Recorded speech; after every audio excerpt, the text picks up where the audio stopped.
Les anciens du village de Djougou avaient prévenu, quand une jeune fille tombe amoureuse d'un étranger trop parfait, c'est que les esprits lui tendent un piège. Mais Amina ne les écouta pas. Elle choisit l'amour. Elle choisit mal. Que les ancêtres me pardonnent de conter cette histoire troublante. Que les esprits des eaux du Niger me prêtent leur voix, car ce que je vais vous révéler changea à jamais notre compréhension de l'amour et de la mort. C'était il y a 3 saisons des pluies, dans le royaume du Borgou, là où les collines rouges embrassent le ciel bleu. Amina Kaboré, fille du forgeron le plus respecté de Djougou, était connue pour 2 choses, sa beauté éblouissante et son obstination légendaire. À 19 ans, elle refusait tous les prétendants que ses parents lui présentaient. « Ils ne comprennent pas mon cœur, disait-elle à sa mère Fatouma. Je veux un amour qui fait trembler l'âme, pas un mariage de convenance. Mais voyez-vous, quand on désire trop fort quelque chose, les esprits écoutent. Et parfois, ils répondent d'une manière qu'on ne souhaiterait jamais. » Le village de Djougou s'éveillait chaque matin au son des marteaux sur l'enclume de Boubacar Kaboré, père d'Amina.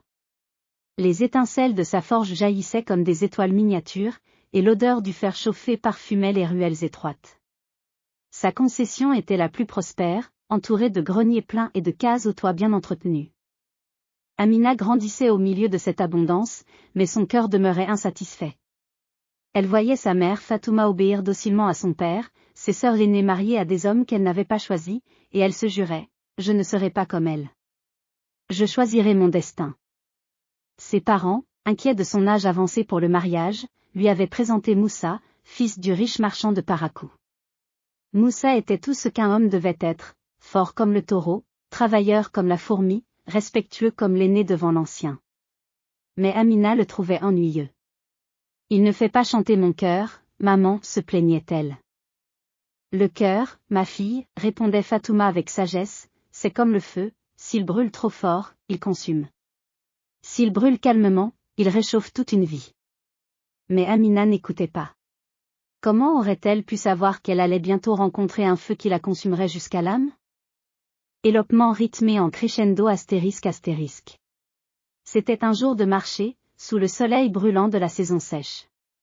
Les femmes criaient leurs marchandises, les enfants couraient entre les étals, et la poussière rouge dansait dans l'air chaud.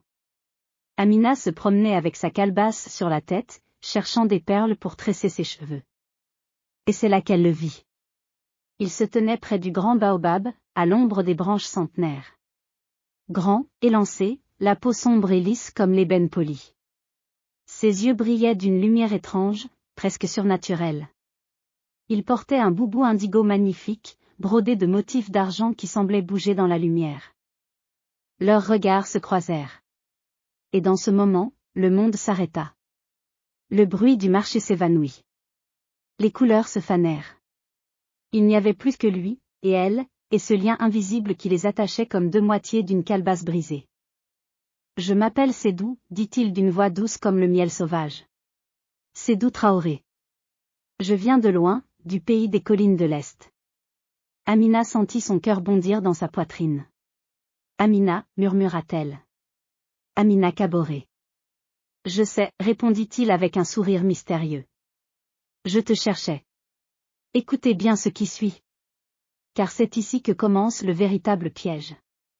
Sédou était tout ce qu'Amina avait toujours rêvé. Il parlait comme un poète, citant des proverbes anciens avec grâce. Il connaissait les chants des griots, les légendes des ancêtres. Quand il souriait, c'était comme si le soleil lui-même s'illuminait. Quand il la regardait, elle se sentait être la seule femme au monde. Ils commencèrent à se voir en secret. Chaque soir, après que les étoiles apparaissaient, Amina prétextait aller chercher de l'eau au puits communautaire. Mais au lieu de cela, elle rejoignait Sédou près du vieux cimetière, là où poussaient les fromagers sacrés. « Tu es la lune qui éclaire ma nuit, lui murmurait-il. Tu es le vent qui fait danser mon âme, répondait-elle. Mais voyez-vous, certaines choses auraient dû alerter Amina.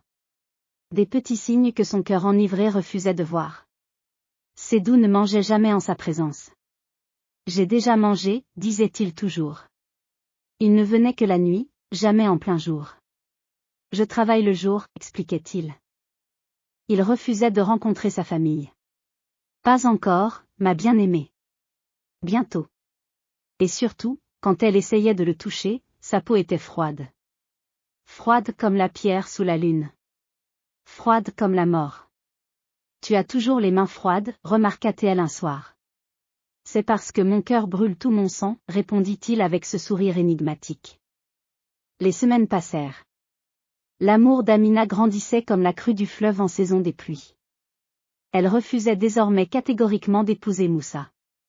Je suis amoureuse de quelqu'un d'autre, déclara-t-elle à ses parents ébahis.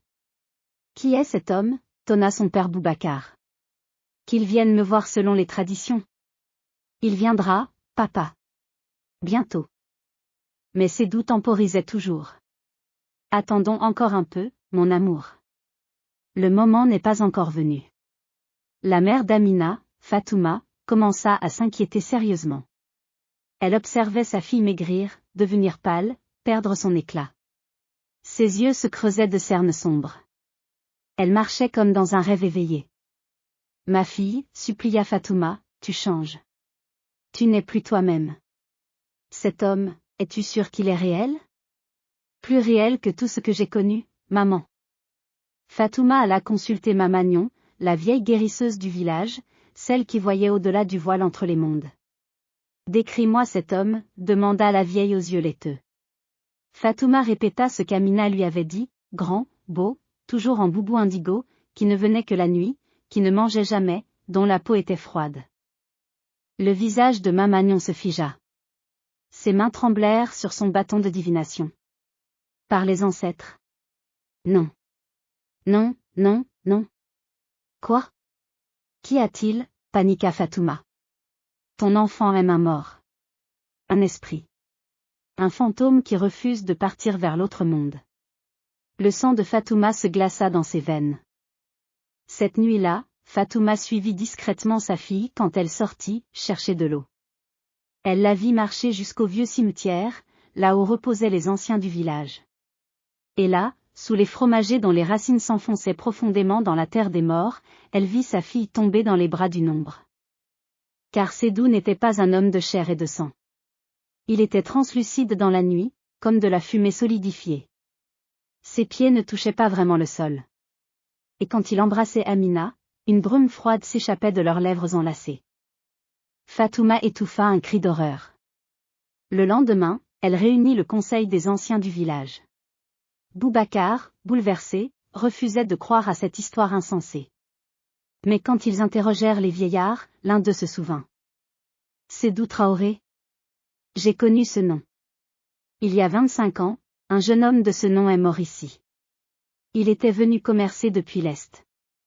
Mais la veille de son départ, il est tombé malade. La fièvre l'a emporté en 3 jours. On l'a enterré là-bas, près des fromagers, car on ne pouvait pas renvoyer son corps dans son village si loin. Mais pourquoi son esprit serait-il resté? Demanda Boubacar, la voix tremblante. Mamagnon expliqua, il est mort jeune, sans avoir connu l'amour. Son âme est restée attachée à ce monde, attendant. Et quand Amina a appelé l'amour avec tant de force, il a répondu. Les esprits entendent nos désirs les plus profonds. Que va-t-il lui arriver? Sanglota Fatouma. La vieille guérisseuse ferma les yeux. Si elle continue de le voir, il va lentement drainer sa force vitale. Elle va le suivre dans la mort, pour être avec lui pour l'éternité. Déjà, elle devient translucide. Dans une lune, elle ne sera plus de ce monde. Un silence de mort tomba sur l'assemblée. Il faut l'éloigner de lui, décida Boubacar. Nous allons l'enfermer, la protéger. Non, intervint Mamagnon. Elle doit choisir elle-même. Si vous la forcez, son cœur se brisera et elle mourra quand même. Elle doit voir la vérité de ses propres yeux. Cette nuit-là, ils organisèrent une embuscade spirituelle. Mamagnon traça des cercles de protection avec de la cendre blanche. Elle alluma des bâtons d'encens qui chassent les esprits malveillants. Et quand Amina sortit pour son rendez-vous nocturne, toute la famille la suivit, protégée par les rituels ancestraux. Amina arriva près du vieux cimetière, le cœur battant d'anticipation. Sédou, appela-t-elle doucement. Il apparut comme toujours, sortant de la brume nocturne. Mais cette fois, quelque chose était différent. Les protections de Mamagnon agissaient comme un révélateur, comme ces miroirs qui ne mentent jamais. Amina vit enfin la vérité. Sédou n'avait pas de pieds. Il flottait au-dessus du sol. Son corps était à moitié transparent, et à travers lui, on pouvait voir les pierres tombales derrière. Son visage, si beau dans les ténèbres trompeuses, montrait maintenant les ravages de la mort, la peau grise et fripée, les yeux enfoncés, la bouche creuse. Mais le pire, c'était son regard. Un regard de solitude infinie, de désespoir éternel. Le regard de celui qui est coincé entre deux mondes, qui ne peut ni vivre ni vraiment mourir. Amina hurla. Un hurlement qui déchira la nuit, un cri venu du plus profond de son âme trahie. Non. Non, ce n'est pas possible. Amina, murmura Sédou, et sa voix était maintenant un écho lointain, un gémissement de vent dans les ruines. Amina, mon amour. Ne pars pas. Reste avec moi. Pour toujours. Il tendit les bras vers elle, et Amina vit ses mains se transformer en cerfs spectrales, prêtes à l'attraper, à l'entraîner dans l'autre monde. Ma fille, cria Fatouma en sortant de sa cachette. Reviens. Reviens vers les vivants. Boubacar et les anciens formèrent un cercle protecteur autour d'Amina. Maman psalmodia des incantations puissantes, appelant les ancêtres bienveillants à protéger l'enfant égaré. Mais écoutez bien. Car c'est ici que se révèle la vraie nature de l'amour et du sacrifice. Sédou, voyant qu'il perdait Amina, montra enfin son véritable cœur. Des larmes fantomatiques coulèrent sur ses joues translucides. Pardonne-moi, sanglota-t-il.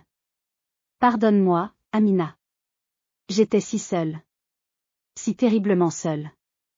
Pendant 25 ans, j'ai erré dans les ténèbres, invisible, oublié. Et quand j'ai senti ton cœur appeler l'amour, je n'ai pas pu résister. J'ai été égoïste.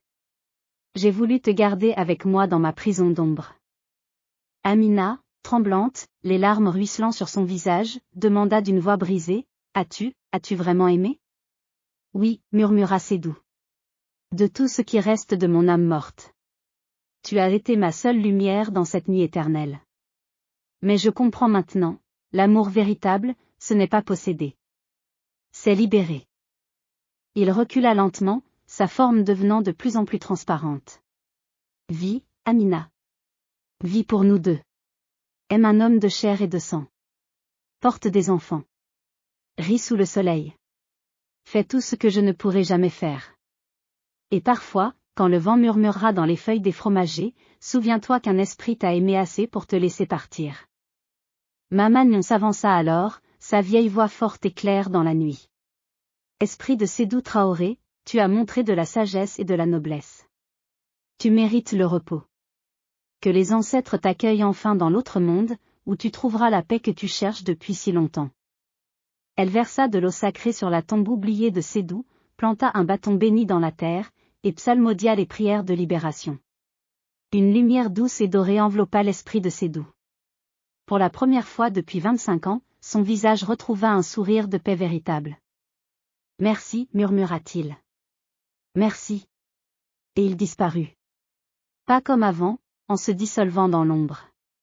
Cette fois, il s'éleva doucement vers le ciel étoilé, jusqu'à ce qu'il ne soit plus qu'une étincelle parmi les étoiles, puis plus rien du tout. Amina s'effondra dans les bras de sa mère, sanglotant comme jamais. Elle pleura toute la nuit et toute la journée suivante.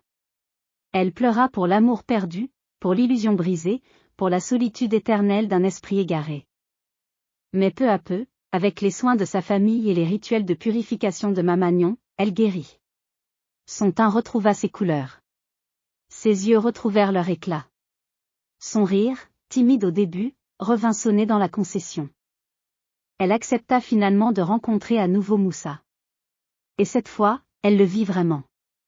Pas comme le prince charmant de ses rêves de jeune fille, mais comme un homme bon, solide, vivant. Un homme dont les mains étaient chaudes, dont le sourire était réel, dont les pieds touchaient fermement le sol. Je ne te promets pas un amour de légende, lui dit Moussa honnêtement. Je ne suis pas un poète, ni un chanteur. Mais je te promets un amour vrai, un amour qui construit, un amour qui dure. Et Amina, désormais sage, répondit, c'est exactement ce dont j'ai besoin. Leur mariage fut célébré 6 lunes plus tard, sous le grand baobab du marché. Toute la communauté se réjouit, car une enfant perdue était revenue à la vie. Amina devint une épouse aimante, en temps voulu, une mère attentionnée. Elle ne devint jamais cette femme romanesque de ses rêves d'adolescente. Elle devint quelque chose de mieux, une femme ancrée dans la réalité, qui connaissait la différence entre l'illusion et la vérité, entre l'obsession et l'amour. Mais voyez-vous, cette histoire ne s'arrête pas tout à fait là. Parfois, lors des nuits de pleine lune, Amina se réveillait et regardait par la fenêtre vers les vieux fromagers du cimetière. Et dans le murmure du vent, elle croyait entendre « Merci.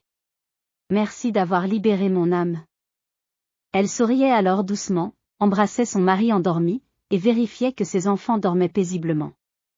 Car elle avait appris la leçon la plus importante de toutes. Retenez bien ceci, vous qui écoutez cette histoire, l'amour qui consume n'est pas de l'amour, c'est de la fièvre. Le vrai amour réchauffe sans brûler, illumine sans aveugler. Retenez encore, quand quelque chose semble trop parfait pour être vrai, c'est probablement parce que ce n'est pas vrai. Les esprits sont experts en illusions. Et surtout, n'oubliez jamais, on ne peut construire un foyer avec des ombres. Il faut de la chair, du sang, de la sueur et des larmes réelles. Il faut la vie, pas son fantôme. Mama Nyon, qui mourut paisiblement 5 ans plus tard, laissa ces dernières paroles de sagesse. Les vivants sont faits pour les vivants. Les morts pour les morts. Quand on mélange les deux, on détruit les deux.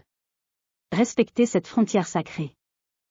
Aujourd'hui encore, au village de Djougou, quand une jeune fille tombe amoureuse trop vite d'un étranger mystérieux, les mères racontent l'histoire d'Amina. Et les jeunes filles apprennent à voir avec les yeux du cœur, mais aussi avec les yeux de la raison. Car comme disent nos ancêtres, le cœur a ses raisons, mais la tête doit avoir le dernier mot. Que cette histoire vous protège des illusions. Que les esprits errants trouvent leur paix. Que les vivants chérissent la vie qui leur est donnée.